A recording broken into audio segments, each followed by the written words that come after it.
Good afternoon, everybody, and Tashidele. So, since last time, the Lamrim class till now almost 2 months and 6-7 days. I must say, I really didn't, feel it been more than 2 months because time is passing so fast. Even though after, between 2018 and 19, when the 2019 comes, we never think, that 2018 was very long. Each day, when we woke up, one day pass, we are one day closer to the death, also one day closer to the separation with your belongings, separation with your dear one, separation with your country. That means every day when we woke up, we are more closer and closer to the death, closer to the separation. If we have lot of negative karma, also we are closer to take a rebirth in the unfortunate realms. If we are lucky, if we have a lot of positive karma, then we are also closer to take a rebirth in the fortunate realms. The next life, even when we born as one of the best human being, still we are in samsara. Among the countries, Singapore is one of the very clean and also very convenient to going here and there, but you still feel lot of problems and sufferings. That means it is sure, wherever we born, wherever we stay, the problem, sufferings always with us. Therefore, we study Dharma in order to overcome all the problems and sufferings. The most important, we study Dharma to stop, to take a rebirth in samsara. If we really don't practice Dharma perfectly, seriously, continuously, then there's no really way we can be free from suffering. We can be overcome from all kinds of problems. Dharma, practice of Dharma is the best means to overcome all the sufferings problem. Also one of the best methods to stop to take a rebirth in the raw realms. Therefore, when we study Dharma, we really think the purpose of study Dharma, the purpose of practice Dharma.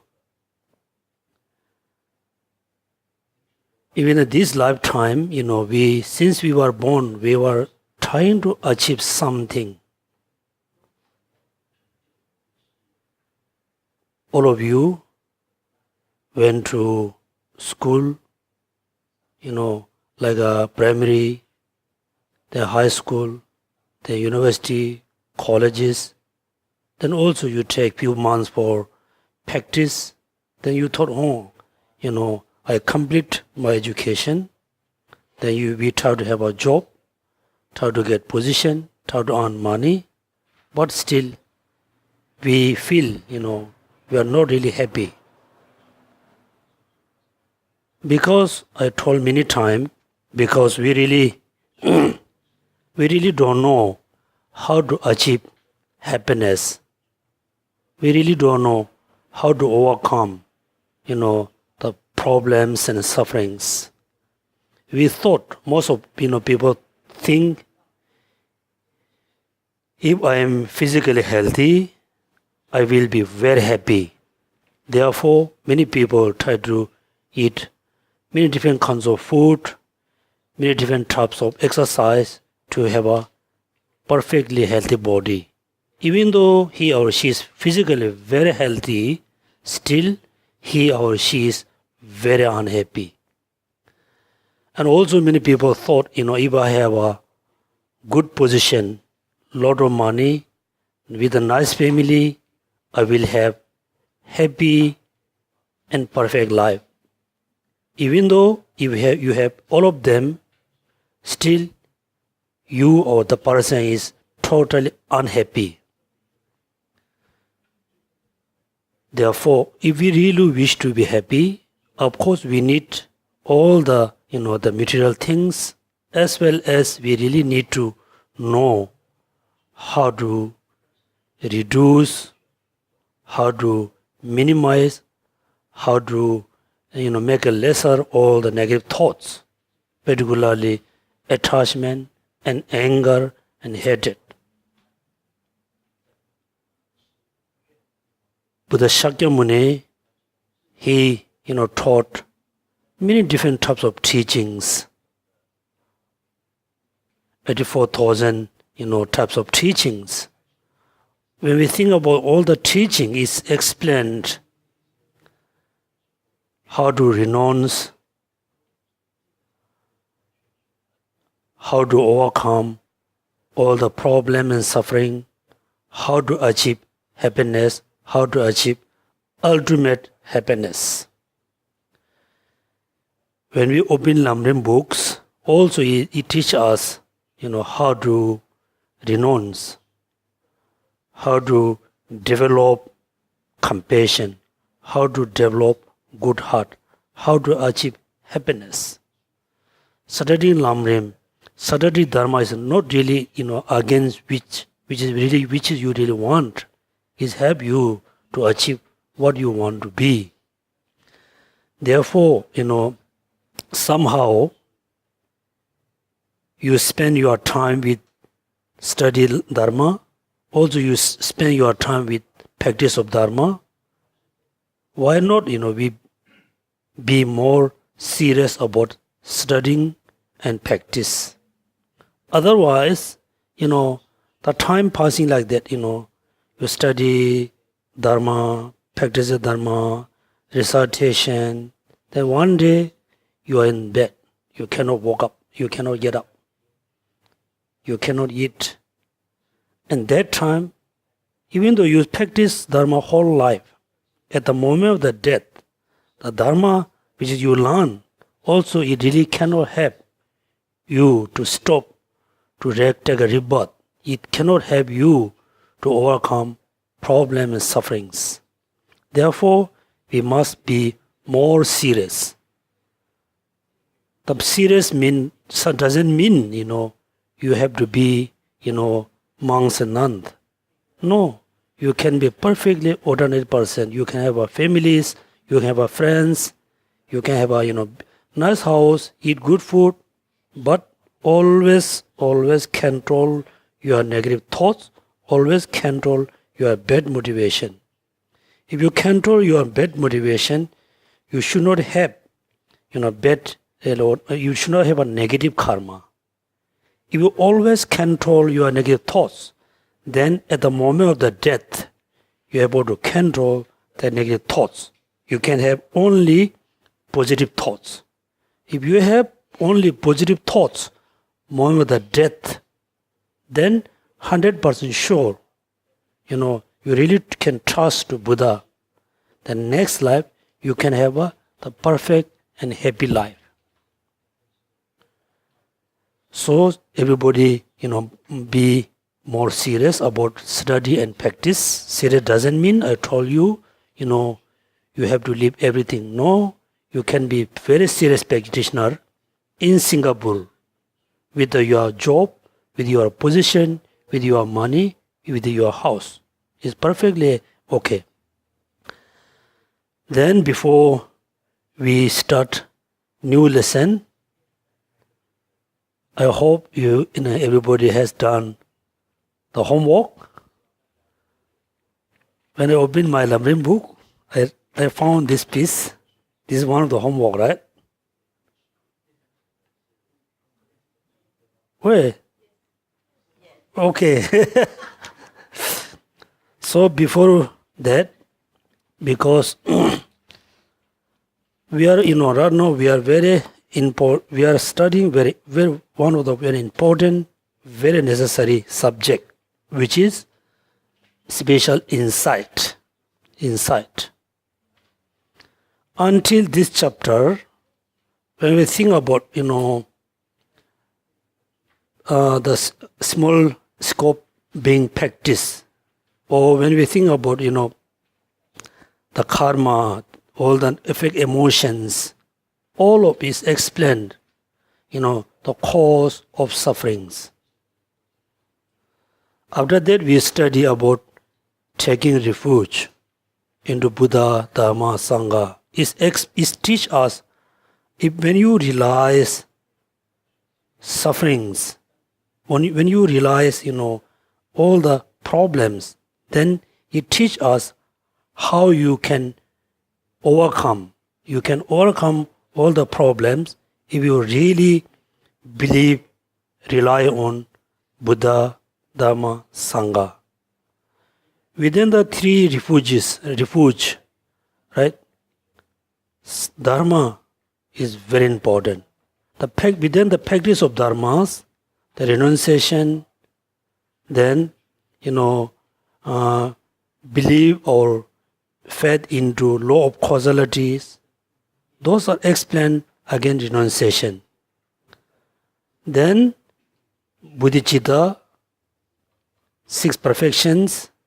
Within the 5 perfections, all of them teach us how we can, reduce all the negative thoughts, how to increase all the positive thoughts. But all the practices not really, teaching us how to cut the root of the samsara, the root of the afflictive emotions, root of the negative karmas. So this chapter is very important. In the past, we learn, 5 perfections. Within the 5, we learn also the meditative concentration, right?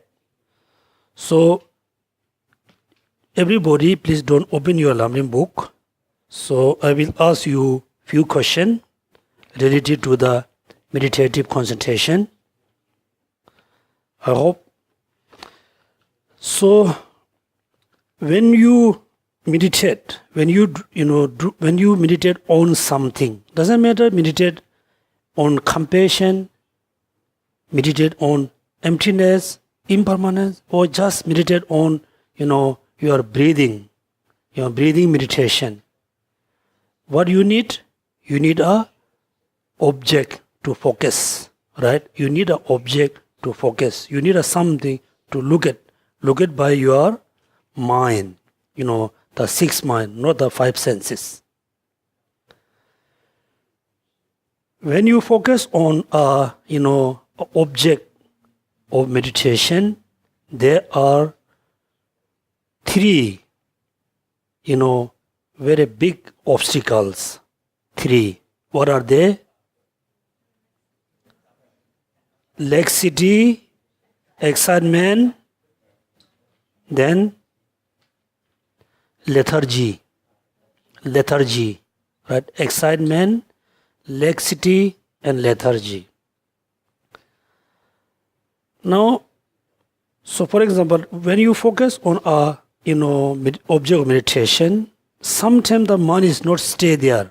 It just disappear. It jump on somewhere. That means that time what you have? You have excitement. Excitement means, you want to see the the flower, and second moment you already, looking at the something else, not the flower. Same thing, you really generate compassion towards someone. At the second moment, the compassion has gone, no more there. The mind focus on something else.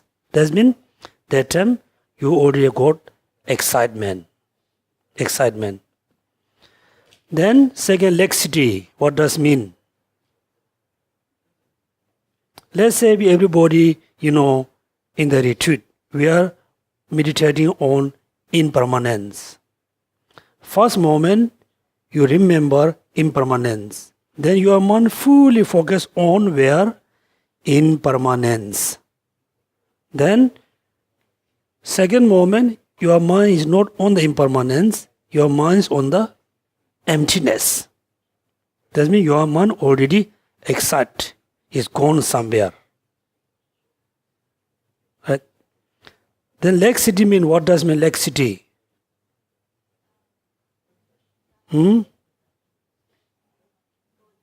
Go down. Okay. Excitement, go somewhere. It jump. Your mind jumps to somewhere. Laxity means, at the beginning, through not your five senses, through your mind, sixth mind. At the beginning, you fully, realize, recognize impermanence. You are just meditate on. And you try to focus more. You focus more, try to focus more. When you try to focus more, then again you cannot focus. Because you cannot see very clearly. Your mind is still there. Right? For example, without glasses, when I look at the letter, my eyes is looking at the letter, but it cannot see clearly. Right? Clearly see, but not clearly. That means when you have, laxity, you are focusing on the object of meditation, but cannot see clearly. That means you have laxity. After laxity, then you can have lethargy. Lethargy means now you cannot focus, also you cannot see. You look like really, half sleepy. Right? Half sleeping. So, three obstacles. So, in order to overcome excitement, laxity, you need two antidotes. Most important, two antidotes. One is mindfulness and vigilance. Very important. Mindfulness and vigilance. Mindfulness always, okay, this is mindfulness. This is the object of meditation. Mindfulness always always focus the object of meditation or focus. Vigilance, looking at the mindfulness, make sure the mindfulness is fully mindful to the object. Look at I hold the books, right? This is CC camera. CC camera. The mindfulness forget the object. Then this vigilance must notice. Must notice. Then again, then there's been three, right? This is the object of meditation, impermanence. Then the mindfulness, fully mindful on impermanence. Vigilance, always watch to whom? To the mindfulness. Make sure the mindfulness is fully mindful or not. Right? Three things. That means when you meditate on something, your mindfulness means fully mindful on the impermanence, then the vigilance watch to the mindfulness. Then the last time when we have class with Geshe Lobsang, somebody raised a question. I think when I listened to the question, I thought, the person is studying the Nalanda course. Right? In the Chitta Mantra school, according to there's one man called slave Self-awareness. Self-awareness means, for example, you can see the book, right? You can see the book. You can see the book by which mind? Eyes consciousness. Then how you know the eyes consciousness is exists? Exists. Behind the eye consciousness, there is another mind, what you call self-awareness. Self-aware. That means after the eyes consciousness, there is a mind. The mind can aware the eyes consciousness as well as aware itself. Right? Itself. So the vigilance and the mindfulness is not look like that. There's a two kind of oral explanation, oral, not really written in books. Some master says the general mind, the mind 85% focus on the object, 80%. That 20% watch the mindfulness. That means the mind becomes kind of two parts. Okay, two parts. Some other master says the mindfulness, the vigilance are two different minds. So it depends on, so how you can focus on the object, how you mindful, how you vigilance. After that, when you do meditation, the vigilance, mindfulness, then there are 5 faults, 5 obstacles. Big obstacle, right? No excitement, no lethargy, no lethargy. There are 5 faults. 5 faults. 5. Very big obstacle. Very big enemy of meditation. What are they? Laziness, forgetfulness, laxity, excitement, application, non-application. Very good. Laziness, forgetfulness, laxity, excitement, non-application, application. That is, those 5 are the very big obstacle when you do meditation. For example, when you read Lamrim text, the sentence, exactly you know what does mean impermanence, how to do meditation, right?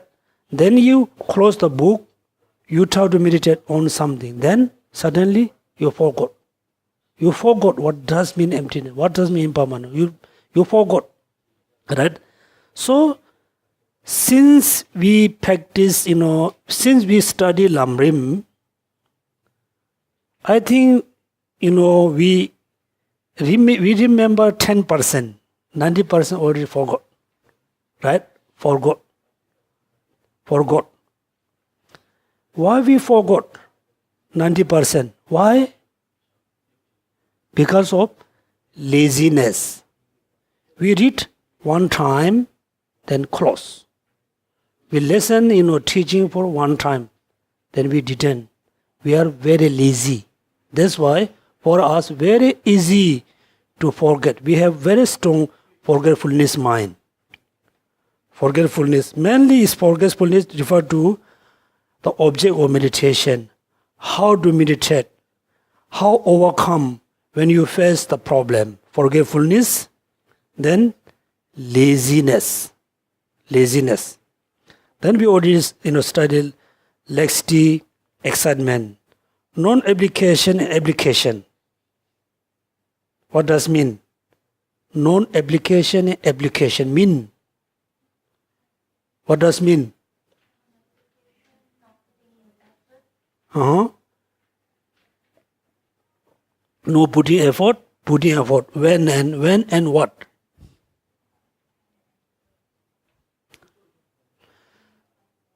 For example, So do you remember the legend, the story, the shipper, the local people, villagers said, when the wolf come, you must call us, right? Now, the one day he was with the sheep in the mountain, he just screamed, call, wolf come. Then what happened? All the villagers go. He said, ha ha ha, no wolf. That means what he did? He application. He apply the methods. Local people come. The next day, the wolf come. He really called, wolf is coming. Then nobody come out, nobody turn out. Then the wolf kill the sheep, right? That means the first day he should not say, he should not apply. He apply is wrong. Second day,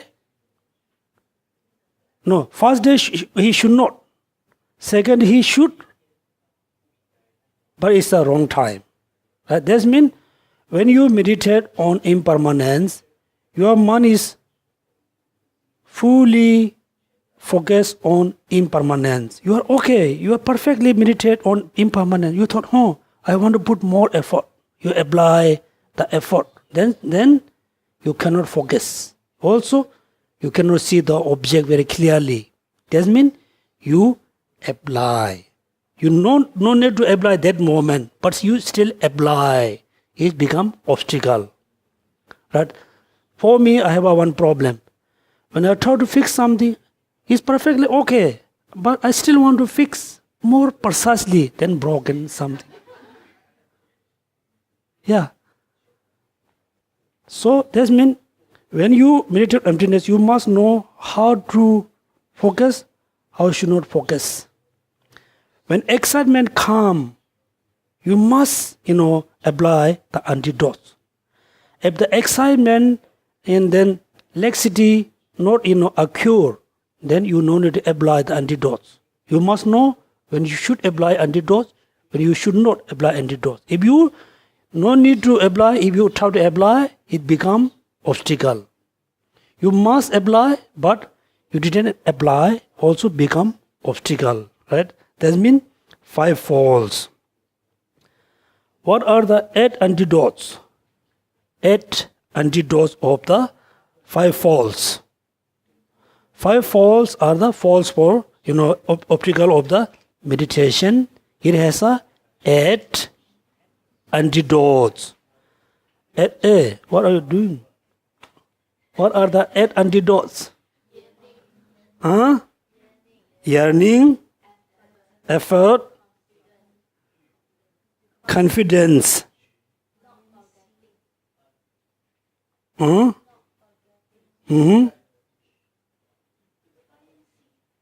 Plancy. Then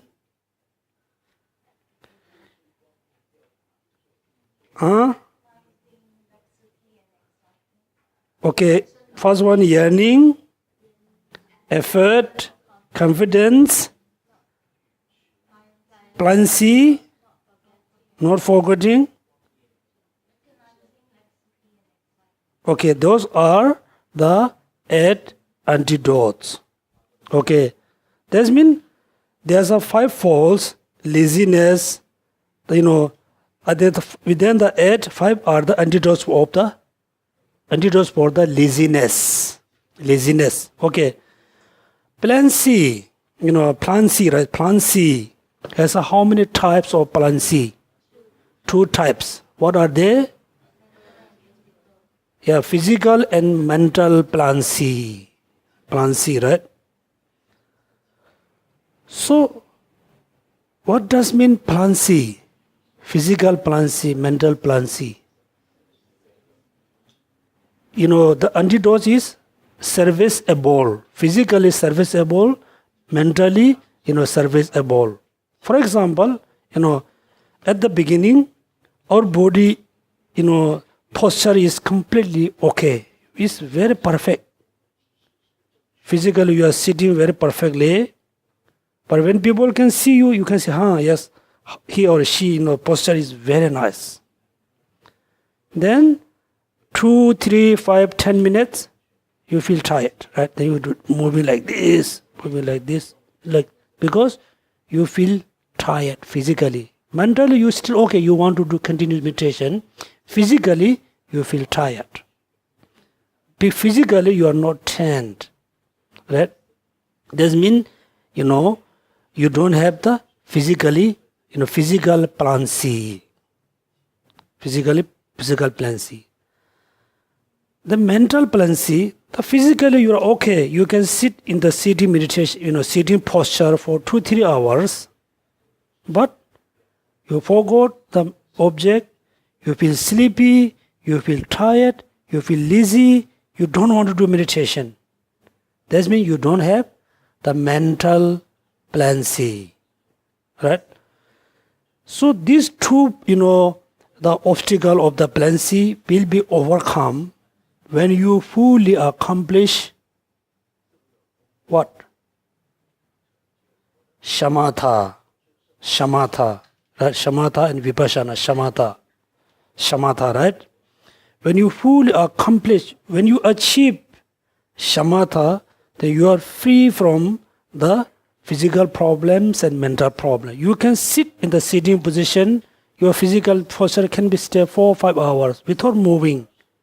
Your mind can be focused on the object, without moving here and there, without laxity, without excitement. You fully focus on the object. That means you have physical plan C and mental plan C.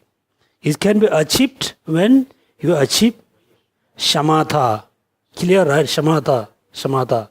Then, in order to achieve Shamatha, you have to go through 9 mental states. Again, opening book. What are the, now it's serious, right? Because you want to achieve Shamatha.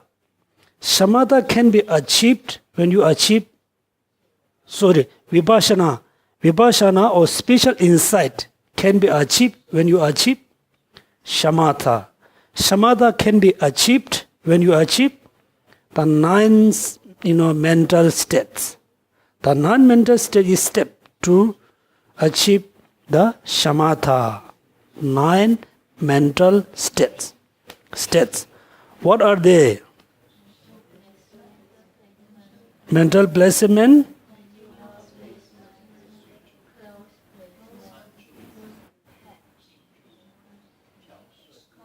Huh?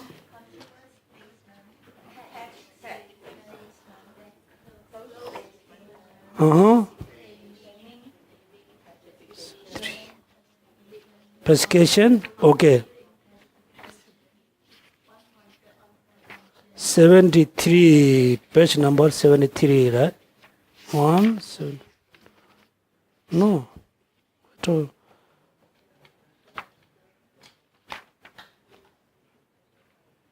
Column 3.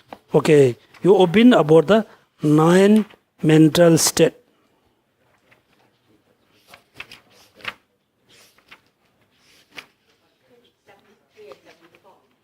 Yeah.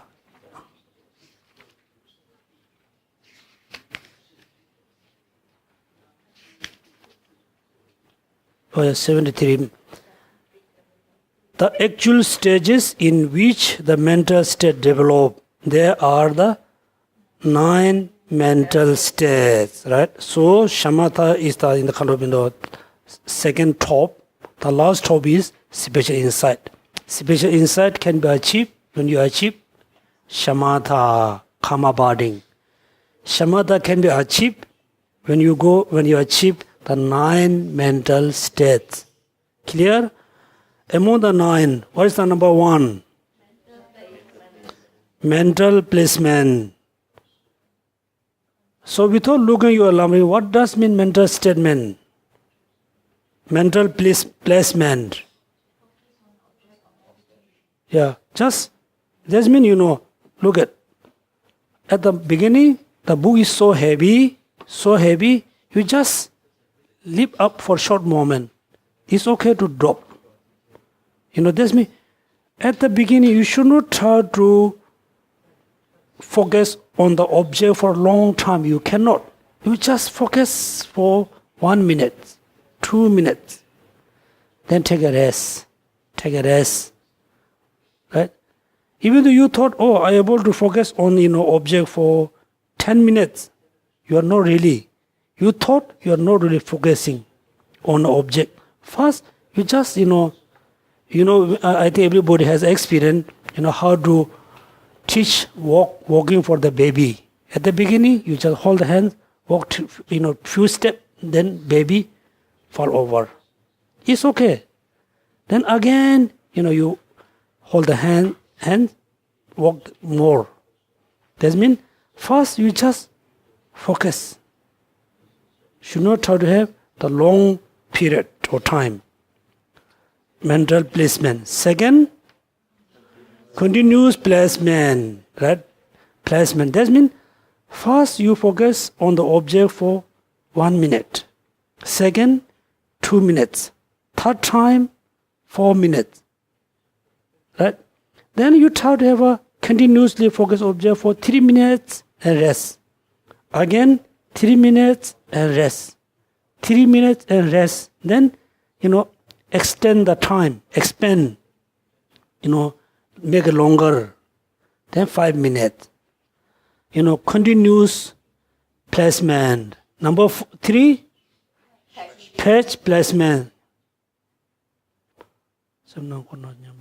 Patch means, that means now you are not just focusing on, continuously.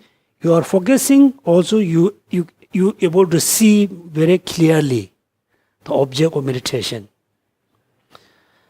When I say able to see clearly, I'm not saying through your eyes faculty. You are saying through your sixth mind.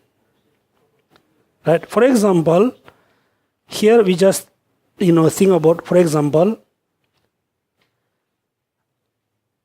I told everybody, okay, everybody try to, realize impermanence. What does it mean? Does it mean everything is changing momentarily, day by day, right? Everybody can realize, yes, everything is changing. Actually, when you compare your photo yesterday and today photo, if you compare your two photos, which is, one is took yesterday, one is just take now. If you compare two photos, you cannot see much different, right? Actually, it's totally different. There's a lot of changes. For me, very easy. When I cut the hair, okay, it's okay. Tomorrow when I can see, I can see the hair is growing. Right? That means every moment is changing momentarily. When you think again and again, then finally you really know, it's very strange. Everything is moving, changing momentarily. That means you are realize impermanence through what? Your mind. Number six mind. We are not talking, the third eyes. Sixth mind. Everything you realize through your mind, which is sixth mind. Then you will think again and again, analyze again and again. Finally, you really, realize impermanence. Very clear for you. Yes, everything is changing momentarily. Right? Changing. So, the third is what? Third is perch placement. Number 4, close placement. That means now your mind is more closer to the object of meditation, whatever you chose. Impermanence, emptiness, great compassion, whatever. Then number 5, Tamil reflection. You could now there's a one by one explanation. You must read one more until the 9th state. Not just read. You try to understand based on your experience. Okay, based on your experience. That means the 9 mental state. Within the 9, what is the last one? Placement. That when you reach to the 9 mental states, the 9th level, you are almost, look like you accomplish the shamatha. Because that moment, you are free from the laxity, excitement. You are free from all the 5 faults. You are fully free. But you haven't achieved shamatha. You haven't achieved calm body. Calm body. Because many people have a misunderstanding between the 9th mental state and the shamatha. Then you fully focus the object continuously without having any kind of faults for 2, 3, 4 hours, for 5 hours, maybe one day. Then slowly, what you feel physically so bliss, physically so happy, physically feel so happy. First, you feel the mentally happiness, mentally blissness. Then slowly, physically the blessedness. Then after somehow the blissness go more subtle, look like more disappear. Then again continuously focus on the object. Then you achieve shamatha. Between the 9 mental state and shamatha, you need to achieve the plancy. Right? Why you have this kind of mental blissness and physical blissness? Why? The more you focus your mind on the object, your mind become more subtle, more focused. The mind become more focused. All your physical energy, the wind, everything become very focused. Everything coming once together. Then all your energy, everything, really fully focus on one place. That's why you feel mentally blissness and physical blissness. Therefore, we believe, any of us haven't seen, any, practitioner fly in the sky. In Singapore, we don't have, right? Maybe Tibet, some part of Tibet maybe have, or don't know. Why, people, the practitioner able to fly? Because the physical body becomes so light, like a piece of cotton.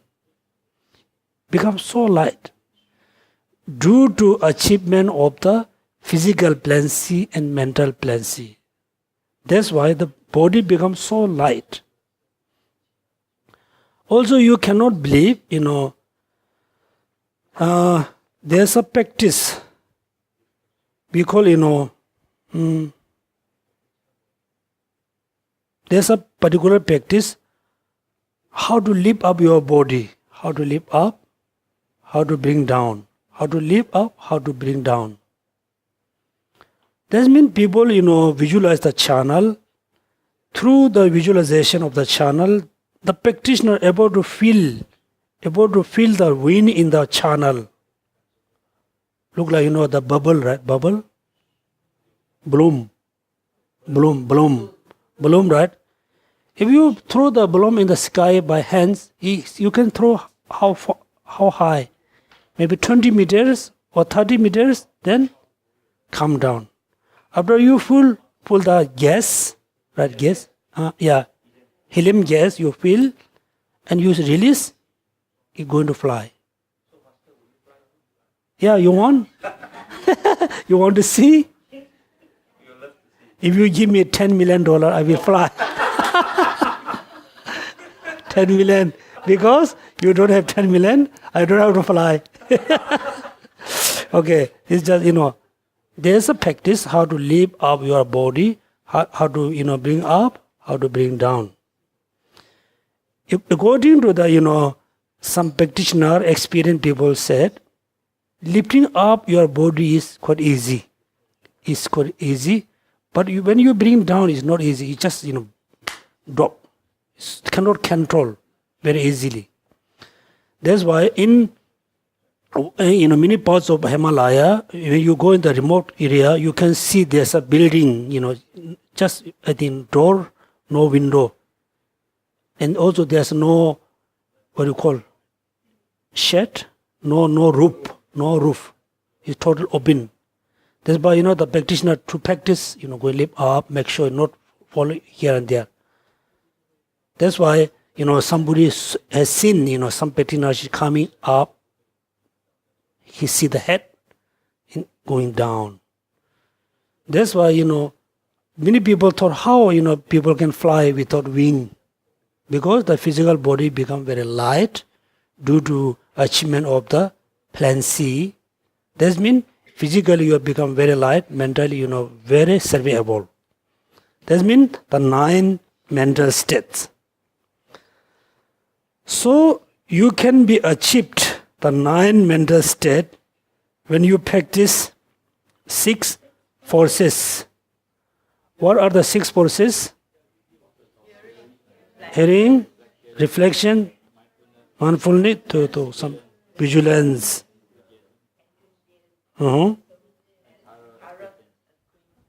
Quentin. Now, you not just, only remember the 9 mental state. Now you know how you can achieve the 9 mental state through practice of the 6 forces. The first is the forces of hearing force or hearing power. That means, you if you have really perfectly heard the teaching that without any missing, then you able to meditate on something, right? Then not just listen and hear the teaching, or you make a lot of reflection about the meaning. That means in order to achieve the 9 mental states, you need to practice what? 6 forces. Then, so all of them, achieving the karma-bonding, shamatha, 9 mental states, 6 forces, particularly in order to achieve the 9 mental states, you need the intentions. Intention. How many types of intention? Attention or intention? Attention. What are they? Try it. Yeah. Page number 78. Page number 78 in the last second paragraph. With respect to the 9 mental states, know that there are 4 types of attention. Attention, tried focus, intermediate focus, then uninterrupted focus, then spontaneous focus. That means first type focus, now the 9 mental states are, the 9 mental states you need to divide into, 4. Right? So, tight means you full tight focus, not just focus loosely, you focus very tightly. Your mind focus the object very tightly. Then you learn one by one these meanings. For attention. Then 7 types of now let's say through the 8 antidotes, your mind is free from the 5 faults. Through practice of, through having the 6 forces, you achieve the 9 mental states. After you achieve the last one, which is the 9th one, right? Then you achieve the plancies, then you achieve shamatha, then you achieve spiritual insight. Right? Spiritual insight. That means you achieve almost, complete the meditative mental state. Now you need to learn difference between, the shamatha and vipassana, karma body and spiritual insight. Right? It's very important. Many people thought if I achieve shamatha, I will be okay. I can practice whatever I want. No. You practice all of them. The six forces, non-mental states, all the, purification you have practiced in order to achieve shamatha. You really want to achieve shamatha for what? In order to achieve spiritual insight, vipassana. So your main achievement is here, vipassana. Vipassana can be achieved, what? When you achieve shamatha. Shamatha can be achieved when you achieve the two types of balancy. Two types of balancy you can have when you have the 9 mental states. The 9 mental states can be achieved when you practice the 6 forces, as well as when you free from the 5 faults. You can be free from the 5 faults when you have 8 antidotes. 8 antidotes. Right now you achieve the vipassana, shamatha, not vipassana. Now what does mean vipassana? Right? So your mind is fully focused. Your mind fully focused on the object. You are fully focused on the impermanence. There's no laxity, no excitement, free from all the obstacle. But at this moment, you just focus. You are focusing. You are not doing any analytical meditation. You are not doing any analyze. Right? For example, I ask you to meet someone at the airport. I gave you a picture of the person. So before you go to airport, what do? You need to look the photo, make sure you can have the image of the person in your mind. Then you left the photo here in TBC, then you went to the airport. Right? Airport. Then what? If you don't have all the image perfectly in your mind, when you reach to the airport, you cannot recognize the person, right? You cannot. That means you really need the shamatha perfectly before you achieve the spiritual insight. You have the perfect picture of the person before you go to airport. When you reach to airport, still you have the image very clearly. When you see the first time the person coming out, you say, this is the person which I want to see, right? Person. But still you are make sure.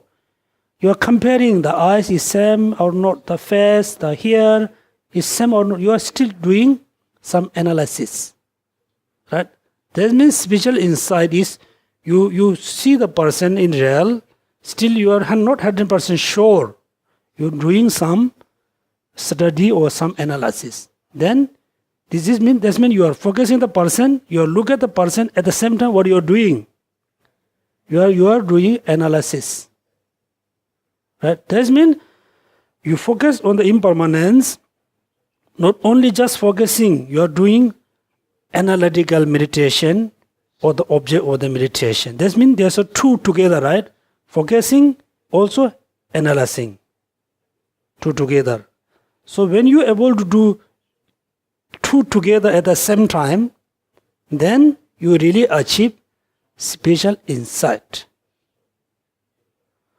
After you achieve spiritual insight, then this now is the time to reduce the negative thoughts.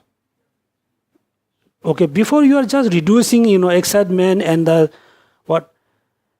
laxity and so. You are not really trying to reduce the attachment, desire, anger, hatred, ignorance. No.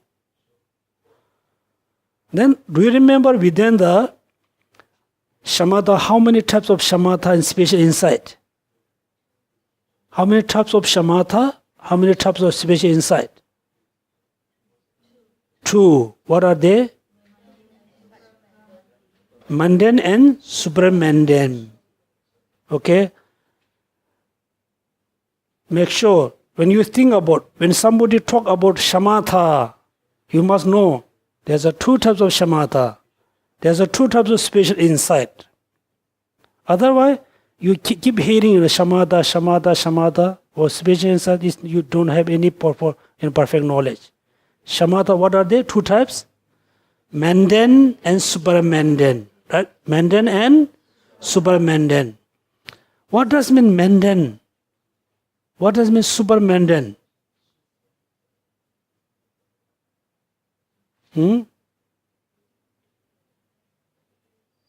There's no explanation, Lamrim. You cannot find if you read all the pages.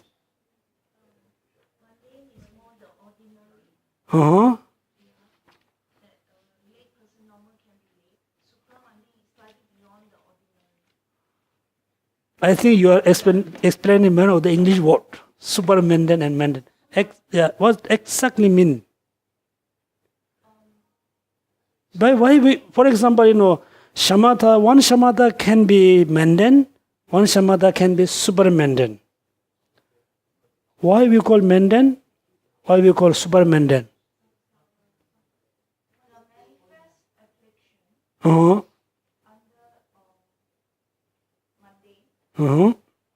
Very close.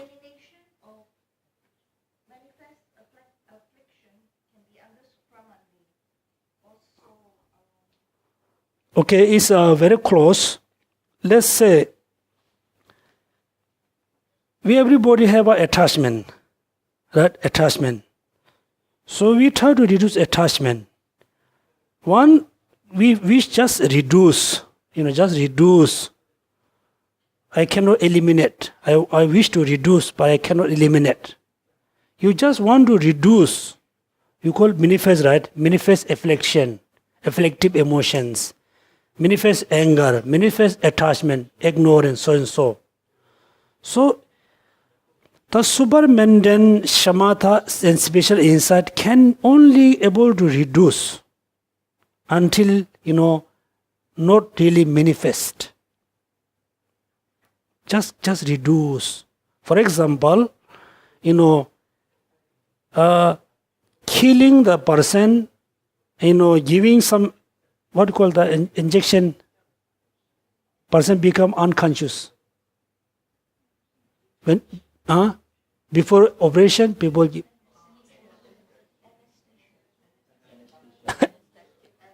Okay, so there's a different, right?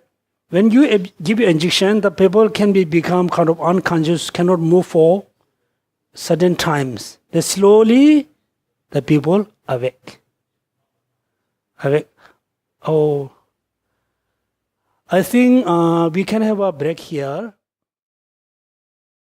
Okay, so after you achieve shamatha, next you really need to achieve special insight.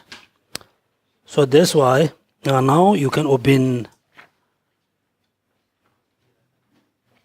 page number 107.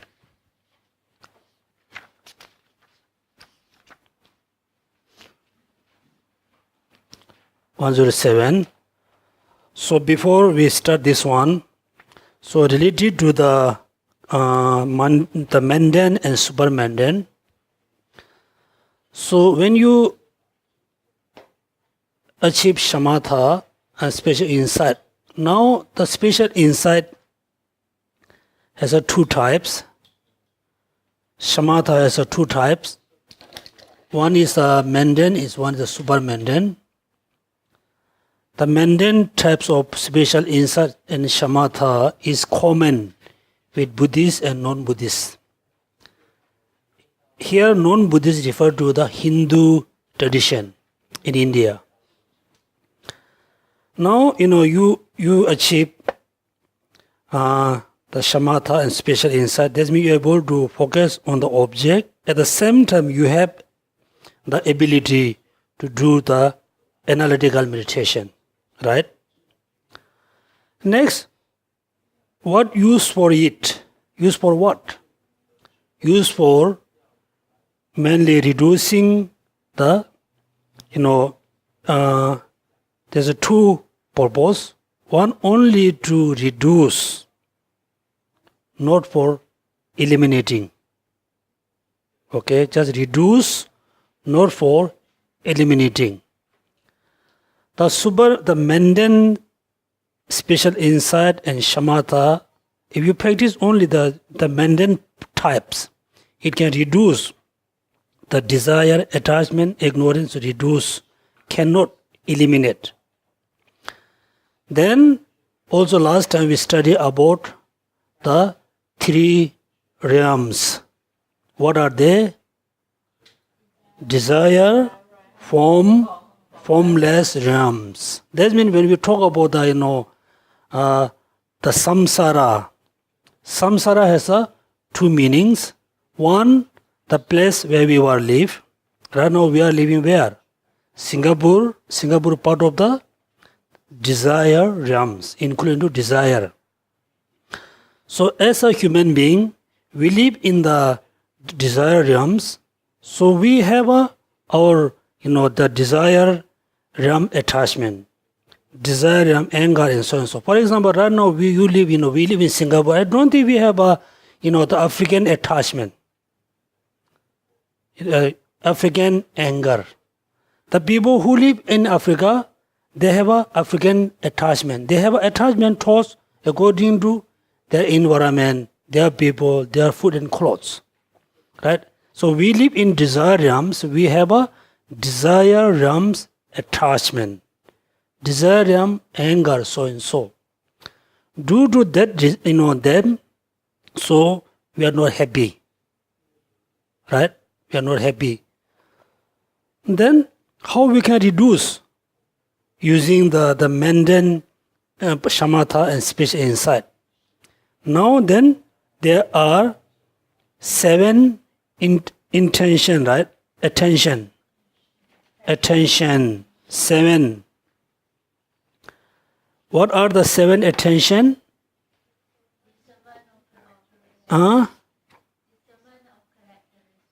Oh yeah.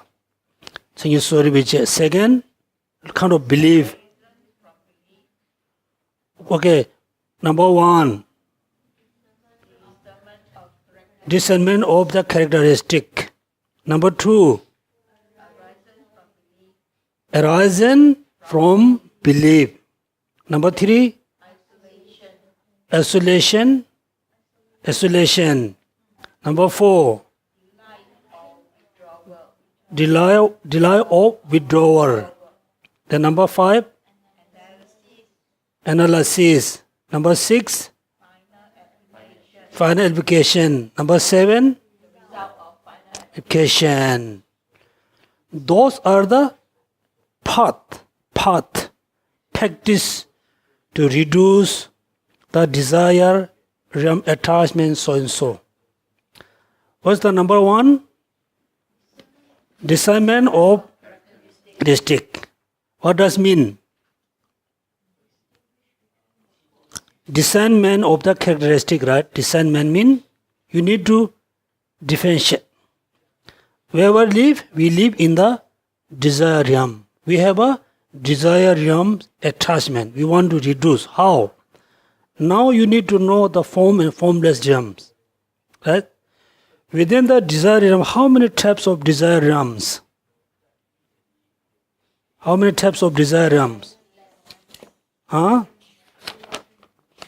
11, right? Okay. That means human, hell, hungry ghost, animal. Generally like that. Here he said, the host of the Asura, Pitta, like hungry ghost, animal kingdom, woeful state Nirya. Nyawa, Ida, Dundu, 6 realms. Within the desire, there's another like a celestial being. What are they? There are 6. Realms of the 4 kings, the realms of the 33 gods, realm of the Yama gods, the delightful realms, Tushita, then the realms of the God who rejoice in their own creation, then Yeah, so when you Sanskrit nirya, the lower one, nirya. Number 2, trichana. Number 3, pitta. Number 4, asura. Number 5, mansus. Manusha, the human being. Number 6, Chadumharajika. Number 7, Tavatimsa. Number 8, Yama. Number 9, Tushita. Number 10, Nimam Maradi.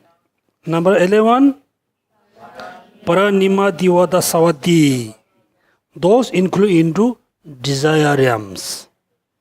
Next, form. In Sanskrit, Rupa Vachara. Rupa means form. Okay, Rupa. That means form, and form a formless being. Within the form, being how many types of there are? There are 4. First jhana, second jhana, third jhana, fourth jhana. Okay? The formless has how many types? There are 4. What are they? Infinite space, infinite consciousness, nothingness, and non-perception. Why I ask you to do homework this one? Because in order to reduce, there's a 2 way you can reduce the desire realms attachment, desire realms anger. 1, you directly go to realize emptiness.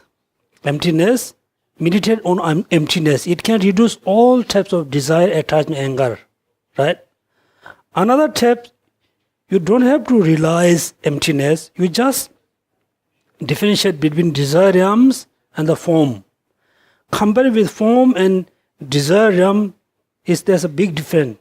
The form, the desire realm is a very gross. We have a very ugly body. We have a, very disturbance environment. We have very short lung. We have all kinds of disease and sickness. The form realm doesn't have this. Life is very long, very clean, very smooth, no sickness, disease. When you think, then you feel what? You feel, oh, I wish to born there. Right? There. Then, if you just differentiate 2 of them, you really need to think all the falsity of desire realms, good qualities of the form realms. Then slowly reduce the desire of the desire realms. You should not have more any desire realms, desire attachment, desire anger. Then practice continuously, second, third, then you reduce the gross.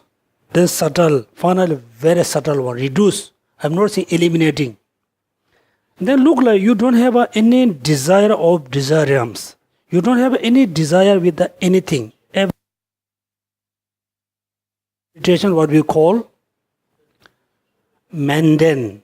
Mundane means after you practice this for many years, again you will reborn in the mundane. Again you reborn in the samsara. You cannot really overcome from samsara. Even though when you reach to the non-perception level, the top of the samsara, even though you go this practice until the top of the samsara, still you will reborn in the samsara, in mundane. You never overcome from the mundane. The super mundane means when you practice, when you meditate on emptiness with the shamatha and spatial insight, you will overcome all types of attachment, desire, anger, because you're able to overcome, you're able to cut the root of the negative thoughts, root of all the emotion. Then you will go beyond the samsara. That's what we call super mundane and shamatha and spiritual insight. So, in order to know all of them, you must remember the 7 attention one by one with the meaning.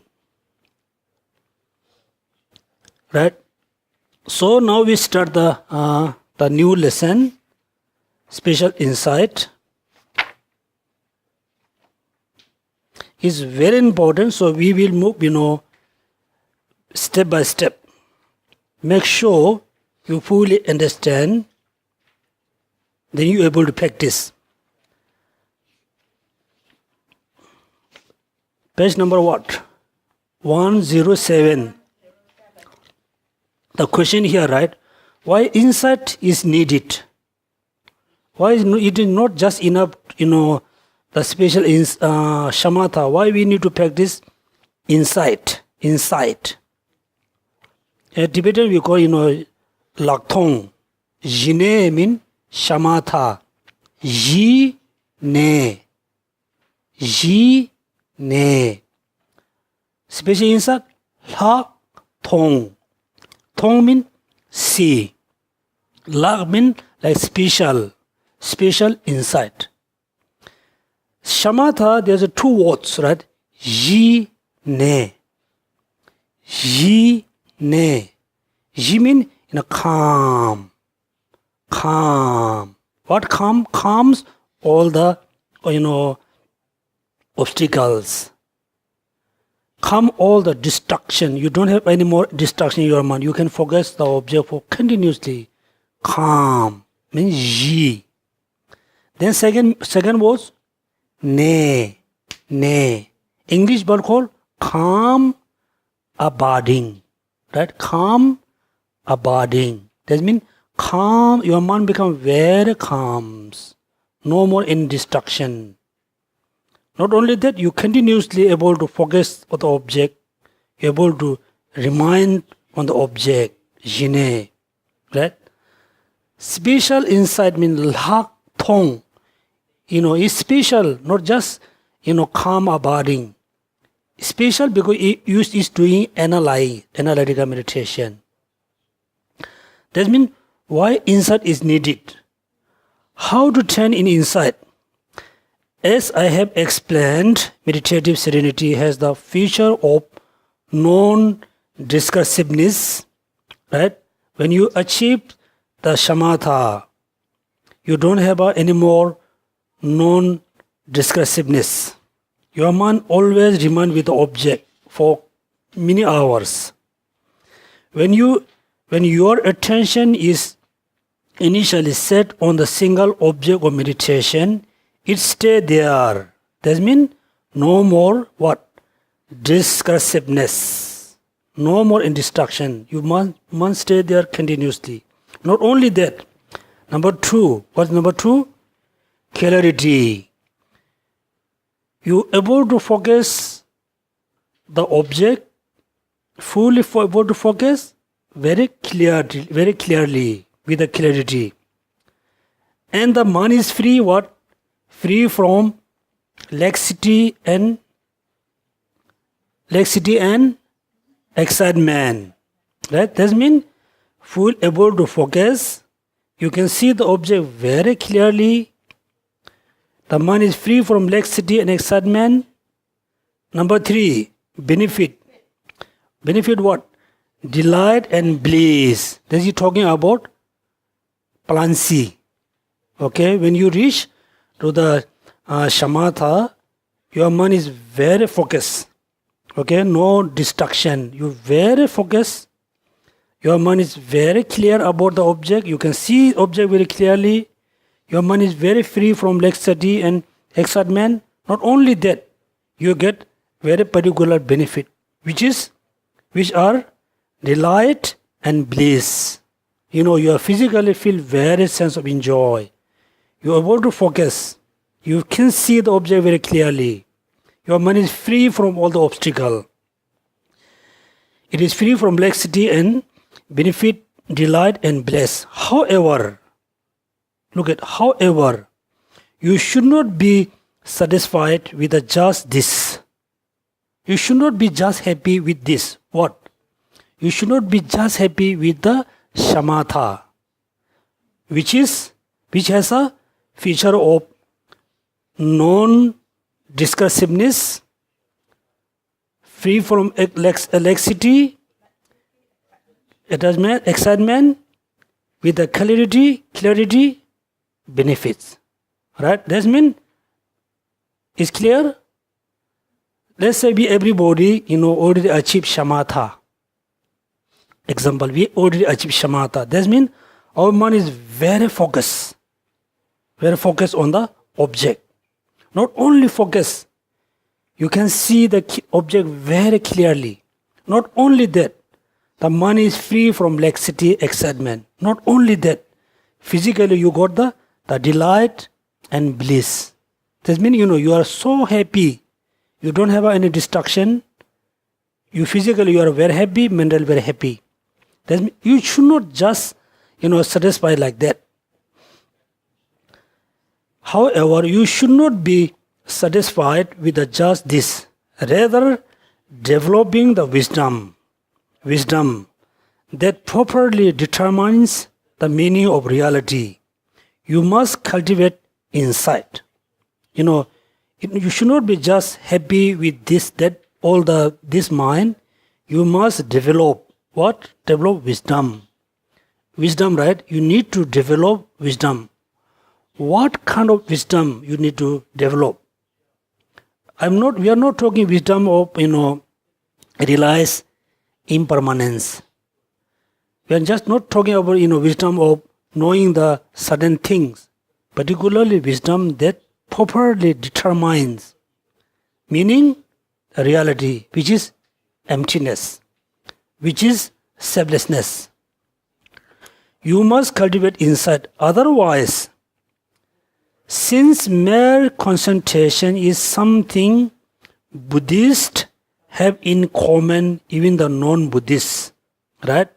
If you are just happy with the shamatha, the shamatha is the common practice between Buddhists and non-Buddhists. Not only that, look at it, cultivation as with non-Buddhist paths will not get rid of seeds of the afflictions. Right? If you only practice shamatha, the shamatha is the common practice, Buddhist and non-Buddhist. Not only that, it cannot get rid of the seeds of the afflictions. Yes, it can reduce the anger and attachment, so and so, but cannot get rid of the seeds. Hence, it will not free you from cyclic existence. Right? After you have those stabilize your mind on the object of meditation, you should analyze it with the wisdom. Right? That means you have a very stable mind. You are able to meditate on the object of the meditation. Then you must analyze with the wisdom. Is the drawing knowledge of the obliterate the seeds of the confusion. Confusion here refers to the ignorance. Ignorance. If you do not do this, you cannot abandon the afflictions which concentration alone. Right? If you just have only concentration, you cannot abandon the afflictive emotions, afflictions. Also, you cannot eliminate the seeds of the confusion, seeds of the ignorance. Now you must know why you need to practice special insight or insight. Although worldly person cultivate concentration, they do not destroy the notion of self. Affliction return and disturb them, as they did Uddraka, who cultivate concentration in this way. Right? That means it's saying by king of the concentration. The sutra taught by Buddha, he said, look, all the worldly person cultivate concentration. They do not destroy what? The notion of self. Affliction return and disturb them. If you only practice concentration, if you only practice shamatha, you cannot destroy the notion of self. When you at the moment of you practice shamatha, affliction is not there, but it return, it come back, it disturb you. Right? You cultivate the concentration in this way. Now there's all the worldly person cultivate concentration means the worldly person cultivate a concentration with feature such as non-discursiveness, clarity, explained above. The line, they do not destroy the notion of self, mean that despite the cultivating the concentration, they cannot eliminate the concept of self. Affliction return and disturb them. Indicate that worldly person will still produce afflictions because they have not eliminated the concept of self. Right? That means in order to eliminate the seeds of the afflictions, in order to destroy all the afflictions, what you need to do? You need to realize selflessness. You need to eliminate the notion of self. Then here look at what kind of meditation lead to liberation. As cited earlier, the very next verses, if you analytically discern the lack of self in phenomena, and if you cultivate the analyze in the meditation, this will cause the result attainment of the nirvana. This is known peace through any other means. That means, if you realize the semblance of phenomena, semblance of the person, then you will attain nirvana. There's no any other methods. There's no any other way to achieve the peace. Only way you must realize selflessness. Right? Then there's to look at the first line, second line, third line is explained one by one. Here, simply you just think, I can achieve shamatha. Just achieving shamatha is not enough for me to overcome all the free emotion. It's not just enough me to free from existence. I must use the wisdom. I must practice the wisdom. The wisdom which is realize emptiness, selflessness. There are two types of selflessness, two types of emptiness. Emptiness of the person, emptiness of the phenomena. That means emptiness of yourself, emptiness of your physical body. Right? The phenomena refer to, except the being. The house, emptiness of the house, emptiness table, books, everything. Emptiness of the being. Person refer to the being, sentient beings, human being or being. Look at, that means when you have a attachment, only two types of attachment on yourself, attachment on something. Your belonging, your house, your money, your position, your name and thought. All of the including truth, phenomena. When you realize who you are, how you exist, how you exist. If you really realize your nature, which is emptiness, then there's no more attachment towards yourself, your eyes. When you realize the reality of the phenomena, for example, your physical body, many people thought, I'm very strong, I'm very, nice, I'm very attractive. When you say I'm very attractive, you're not talking your mind. Physically, you think I'm very attractive, I'm very nice, I'm very beautiful, right? When you know the reality of the physical body, then you don't have no more attachment, because you realize the selflessness of the phenomena, selflessness of the being. Right? That means,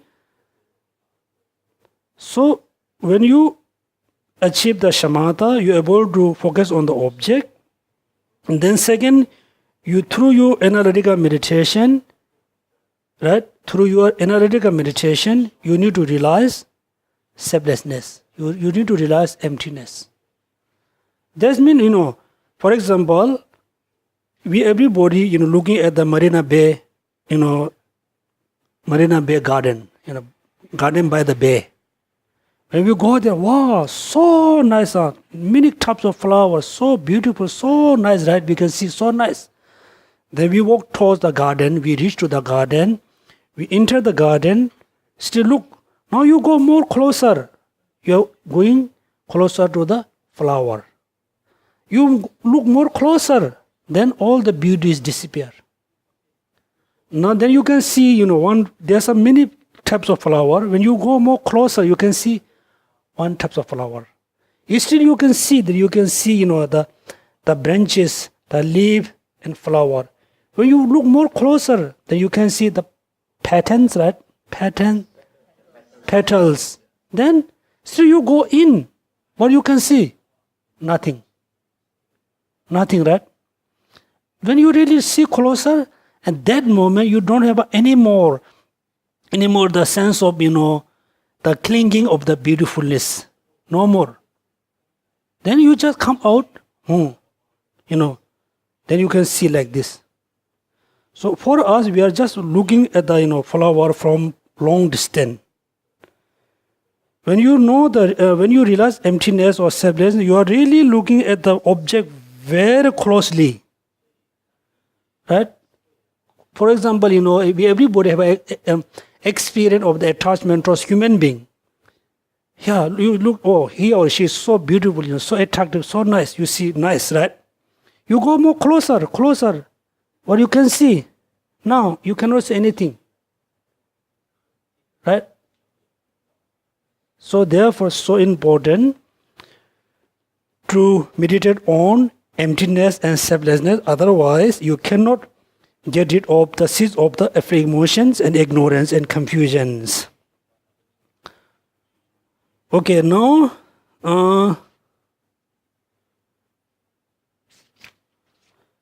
so as a homework, so you can just finish page number 107, 1010.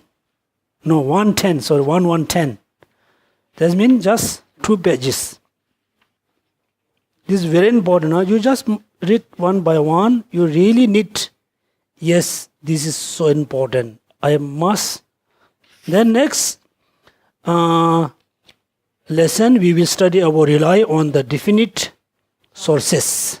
Okay. This we will study next page number until 117. Definite, rely on the definite sources. Yeah, 111 to 117. So please everybody, read further. Because when you read, this, then you have a confusion. Then you have a doubt. Then you have a question. Then when you come to class, then when I explain, some doubt can be clear. Some doubt still there. Then you can ask question. Otherwise, you won't read any pages. You just come, you are just listening. Right? So please, everybody, more serious about study and practice. So then we can stop here today.